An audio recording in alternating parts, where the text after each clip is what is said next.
अस्सलामुअलैकुम, कैसे हैं आप सब लोग। जी जनाब, एक और वीडियो के साथ मैं हाज़िर हूँ। मैंने जैसे आपसे कहा था कि बबल पैंट्स जो हैं वो मैं अंगरखे के साथ स्टिच कर रही हूँ। अगर अभी तक आपने अंगरखा फ़्रॉक वाली वीडियो नहीं देखी बच्चियों के लिए तो वो वीडियो ज़रूर देखिएगा। इस टाइप की मैं बना रही हूँ बबल पैंट्स, और ये एग्जैक्टली नॉट दैट शेप, लेकिन मैं इस टाइप की का लुक ज़रूर दूँगी इससे। तो सबसे पहले जो मैंने साड़ी का जो मेरे पास पीस था उसके मैंने साइड बॉर्डर्स कटिंग कर लिए, क्योंकि वो बॉर्डर्स मैं बाद में इस्तेमाल करूँगी। और जो पल्लू वाला साइड था साड़ी का उससे मैंने बनाई हैं पैंट्स, और बहुत क्यूट लग रही थी, क्योंकि मैंने जो ड्रेस ऊपर स्टिच किया था अंगरखे वाला वो मैंने सिंपल स्टिच किया था। तो अगर आप चाहें तो उसकी वीडियो देख सकते हैं, और उसका लिंक जो है वो मैं आपको डिस्क्रिप्शन में भी दे दूँगी, और वीडियो के आखिर में आपको उसका लिंक मिल जाएगा।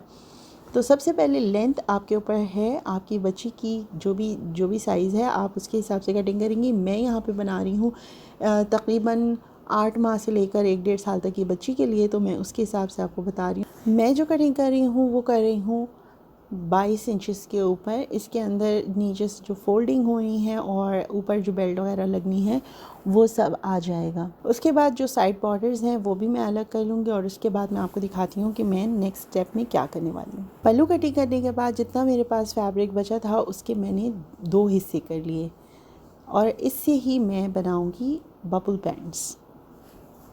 अच्छा, अब जो हम प्रोसेस शुरू करने वाले हैं उसके लिए प्लीज़ आप अपनी इस्त्री को रेडी रखिएगा, क्योंकि हम साथ साथ इसके ऊपर इस्त्री भी करते जाएंगे। और ये जो हमारा बॉर्डर है ये आ जाएगा हमारा पाइंचों की तरफ, तो आप देख लीजिएगा कि पाइंचों किस तरफ हैं आपके, तो उस तरफ से, ताकि आप वहीं से हम काम करना शुरू करेंगे। सबसे पहले तो मैंने इसको बीच में फोल्ड करके ना इसके ऊपर मैं बीच का निशान लगा लूँगी, ताकि हम वहीं से अपनी जो हमारा ट्राउज़र है, पैंट्स हैं, उसके ऊपर मार्किंग करना हम वहीं से स्टार्ट करेंगे। एक चीज़ का ध्यान रखिएगा, सारा कपड़ा जो है वो एक बराबर से हो और बिल्कुल स्ट्रेट हो, तभी आपका डिज़ाइन अच्छा और क्रिस्प बनेगा। ये कुछ इस तरह से इसका लुक आएगा।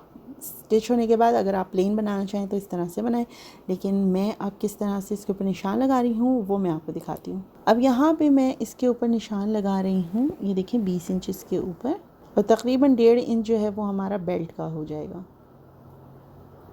और आधा इंच आप रखें नीचे। जब हम बॉर्डर स्टिच करेंगे तो आधा इंच उसमें जाएगा। तो इस तरह से हमारा जो पूरा हमें कपड़ा चाहिए वो चाहिए 22 इंचेस। कपड़े को बराबर कर लें, और उसके बाद अब देखें यहाँ से कैसे निशान लगा रही हूँ। जितनी मेरी कपड़े की विड्थ बन रही है उसके ऊपर मैंने 1-1 इंचेस के ऊपर निशान लगा लिया है, और आखिर में मैंने तकरीबन 1.5 इंचेस छोड़ दिया है। 1.5 से 2 इंचेस आपने छोड़ देना है। उसका रीज़न ये है कि वो स्टिच हमने जब साइड में करना है तो उसके लिए थोड़ी सी लूजिंग भी चाहिए होगी। तो इस तरह से अब मैं ये एक तरफ का उठा रही हूँ, और इस्त्री करके उसे दूसरी साइड पे हम इस तरह से बिठाएंगे प्लेट्स को। अच्छा, ये छोटे बच्चों का मैं आपको बता रही हूँ, बड़े बच्चों का थोड़ा सा डिफरेंट होगा। बड़े बच्चों में हमने ज़्यादा बड़ी प्लेट्स लेनी होती हैं। और ये इस तरह से दूसरी तरफ से उठाया, और इस तरह से ये देखिए आप, इसी तरह एक दूसरे की तरफ मुंह करते हुए हम प्लेट्स बनाएंगे। अब आपने करना ये है कि सारे निशानों को एक दूसरे के ऊपर इसी तरह से, जिस तरह से मैं एक दूसरे के सामने इनका मुंह करके स्टिच कर रही हूँ उसी तरह करिएगा। अब हम जब सारे निशानों को इस तरह से इस्त्री करते जाएंगे उसके बाद हम इनको पिन्स की मदद से बिठा लेंगे, और जब आप इनको पिन्स की मदद से बिठा लीजिएगा तो उसके बाद हम इस तरह से इसे फ़ोल्ड कर देंगे। अच्छा, मैं निशानात जितने भी लगा रही हूँ फ्रंट पे लगा रही हूँ, यानी कि रॉन्ग साइड नहीं लगा रही, फैब्रिक के राइट साइड के ऊपर ही लगा रही हूँ, क्योंकि वहीं पे मेरी प्लेट्स बनी हुई हैं और वहीं से मुझे अंदाज़ा होगा कि मुझे कितना कपड़ा नीचे के लिए चाहिए। अगर आप यही चीज़ बड़ों में बना रहे होंगे तो ये जितनी प्लेट्स हमने नीचे डाली हैं इतनी ही प्लेट्स हम ऊपर बेल्ट की तरफ भी डालेंगे उसमें, क्योंकि बड़ों की जो शलवार होगी उसमें बेल्ट डलेगी, तो हमने ऊपर तक ये सारी इसी तरह से बनानी है। लेकिन इंशाल्लाह वो मैं किसी और वीडियो में आपको दिखाऊंगी। अभी की मैं वीडियो में आपको सिर्फ छोटी बच्चियों के लिए दिखा रही हूँ, तो हम इस पर फ़िलहाल फ़ोकस करते हैं। अब हम निशान लगाएंगे। अब 8.5 इंचेस के ऊपर मैंने निशान लगाया है हिप्स का, और जो लेंथ ली है क्रॉच की वो 9.5 इंच ली है, और ये इसके अंदर 1.5 इंचेस जो है वो फ़ोल्ड हमने करना है। उसके बाद नीचे से इस तरह से तकरीबन 1 इंच आगे की तरफ बनेगा और इस तरह से एल शेप सा बन जाएगा।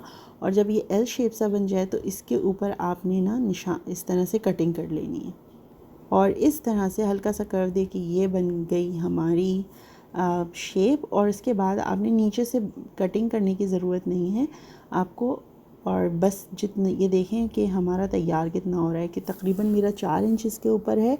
मैं सिर्फ कपड़ा जो एक्स्ट्रा है वो कटिंग कर रही हूँ, कुछ भी और मज़ीद कटिंग नहीं कर रही मैं। नीचे पाइचे वगैरह कटिंग करने की ज़रूरत नहीं है। और 3.5 इंच के ऊपर बहुत अच्छी फ़िटिंग बैठती है छोटे बच्चों की। तो अगर आप बना रही हैं 1 साल से 1.5 साल तक की बच्ची के लिए, तो आप 3.5 इंच 4 इंच रखिएगा, बहुत अच्छी फ़िटिंग बैठेगी। और सेम चीज़ हम दूसरे वाले पाइचे पे भी कर लेंगे, और उसके बाद हम इनको जॉइन कर लेंगे।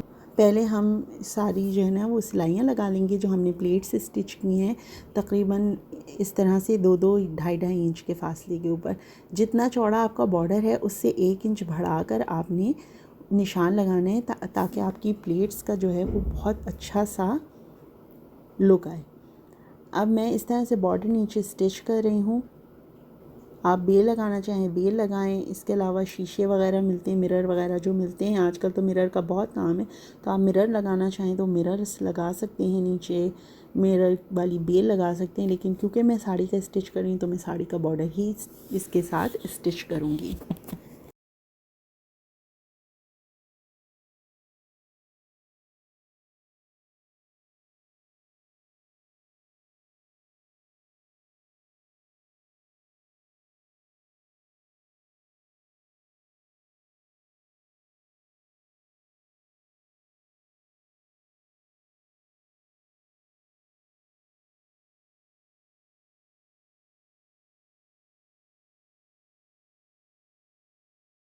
उसके बाद मैंने क्रॉच एरिया को स्टिच कर लिया, और मैं हर जगह पे डबल डबल सिलाई लगा रही हूँ क्योंकि छोटी बच्ची के लिए है, डायपर वगैरह पहनाना होता है तो थोड़ा सा आपने मज़बूत रखना है इस चीज़ को।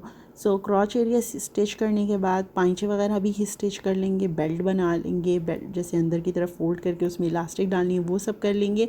और उसके बाद अगर आप चाहें तो फिनिश करने के लिए मैंने इसमें लगाए थे गोल्डन मोती। अगर आप कुछ और लगाना चाहें तो डेफ़िनेटली फ्लावर्स मिलते हैं, टैसल्स मिलते हैं, बहुत कुछ है। अब तो आप बहुत सारी चीज़ों से डेकोरेट कर सकते हैं, तो आप उससे डेकोरेट कर लीजिएगा। और ये देखें, ये फ़ाइनल मेरी अब शलवार तैयार तकरीबन हो गई है। मैं आपको इसका फ़ाइनल लुक दिखाती हूँ। आप ये देख रहे हैं कि ये फ़ाइनल रिज़ल्ट है शलवार का, और बहुत क्यूट लग रही थी क्योंकि ये प्लेट्स जा रही थी ऊपर तक इस्त्री के बाद, और ऊपर जाके थोड़ी सी खुल रही थी, तो जो अंगरखा आ रहा था वो घुटनों तक आ रहा था, और पहनने के बाद माशाल्लाह बहुत प्यारी लग रही थी। मैं पिक्चर्स देना बिल्कुल भूल गई, जिसके लिए मैं आप सबसे बहुत माज़रत चाहती हूँ क्योंकि पहनने के बाद एक अलग ही लुक इसका नज़र आता है। लेकिन एंड पे मैंने लगा दिए थे गोल्डन मोती। और आप स्टिच करें बच्चों के साथ, जो भी आप छोटे बच्चों का बनाएं, क्योंकि जब वो क्रॉल कर रहे होते हैं, चलने की कोशिश करते हैं, चीज़ें खींच रहे होते हैं, तो बीड्स वगैरह उनके मुंह में नहीं जाने चाहिए। तो इस चीज़ का बस ध्यान रखिएगा। और ये आज की वीडियो थी, और अब पूरा कंप्लीट सेट आपको पता चल गया कि मैंने कैसे स्टिच किया। अगर आप अपनी पिक्चर्स मुझसे शेयर करना चाहें तो वो आप शेयर कर सकते हैं फेसबुक के ग्रुप पे, जिसका लिंक आपको डिस्क्रिप्शन में मिल जाएगा। अंगरखा फ़्रॉक का जो ट्यूटोरियल का लिंक है वो वीडियो के आखिर में आपको नज़र आ रहा है, और आप वहाँ से सीख सकती हैं फ़्रॉक बनाना।